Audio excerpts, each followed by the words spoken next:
Sorry po sir, sobrang delay na niya ginagawa ito na busy lang po ang Galaxy Force GTX 1066GB lang. Sir, may 6 yung cargo na po po siya. Tapos recommend po namin gamit lang po kayo na rated at branded na power supply. Huwag po kayong gagamit ng generic. Okay, 550 watts minimum, okay na po. Basta huwag lang po yung generic.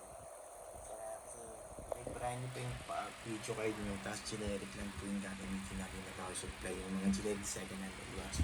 Usually po hindi magtatagal yung buhay ng video kayo. Yung brand nyo yan or second hand. Kailangan po, rated at branded lang po yung power supply na gamit natin. 550 watts po, minimum okay na po yan. Yung brands po like Asus, MSI, pwede meron yung pong Galaxy, Sony, Thermaltake, yan. Okay po, for sale, yan po yung mga brand na okay po. So, huwag lang po yung generic, basta kasi generic na 700 watts, hindi po talaga rated 700 watts yung kaya niya i-load dun sa power supply. So, pag nangyari po yun, pag overload yung power supply, nasisira siya, tapos di po dami yung ibang computer parts, especially yung video card po. So, ingat po tayo, okay? So, simple warranty sticker, sir, bawal po alisin. And dun lang po yan sa pupunasan ko. Sige lang. Kasi pa yung bawal po alisin niya, nilalagay pa rin po kami sa mga sticker niya. Just bawal po buksan or alisin yung warranty sticker. Dahil pag may problem, papapaitan po niya. Pero pag binuksan po yung video card niya, alisin yung warranty sticker po yung warranty. Kasi nalaman po ng store ko yung brand new or use, nilalagay mo yung warranty sticker para kung hindi po may issue or may problema, balik nyo lang. Papaitan po niya yung video card niya. Ito po yung per mark test natin. And time running niya po dito sa per mark, 5 minutes. Yan, 6 minutes na pala. Tapos, yan, OpenGL errors na.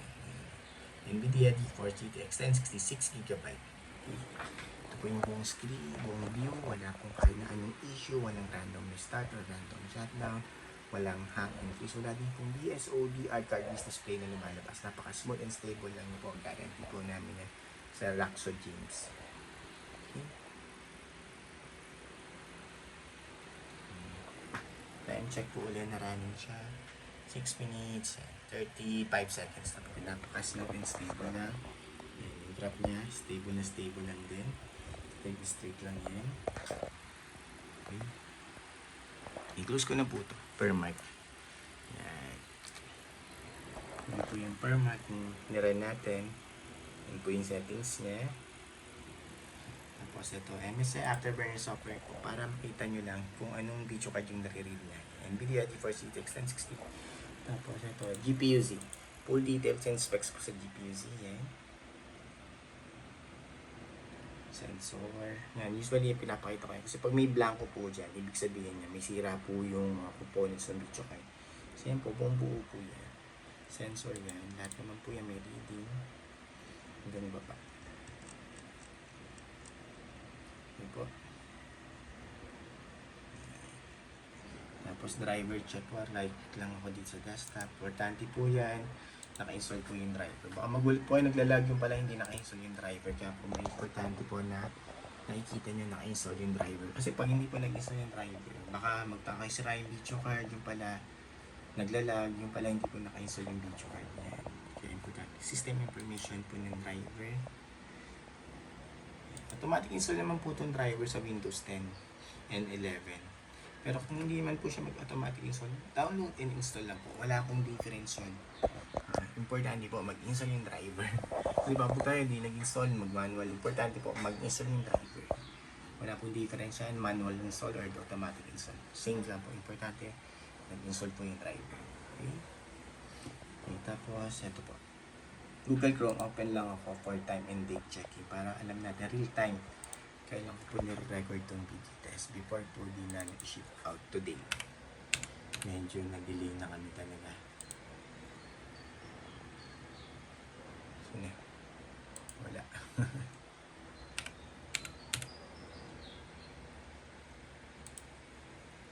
Ay, mabas.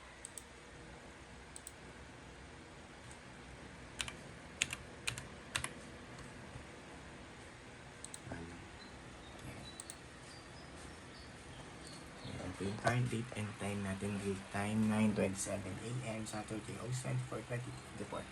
Yan po yung current date and time natin. Real time po yan. Okay. Isa pa. PH time now. Yan. Same lang po. Takpan. Okay. Pag minsan na po i-double check, ito po yung website. Pwede nyo pumuntahan yan. Yan po, ito din po yung isa. Yan. Yan. Para ma-check nyo po kung legit, kung real time, or kung nadadaya. Okay. Yun lang po Sir Raxo James. Close ko na po ito. And shutdown.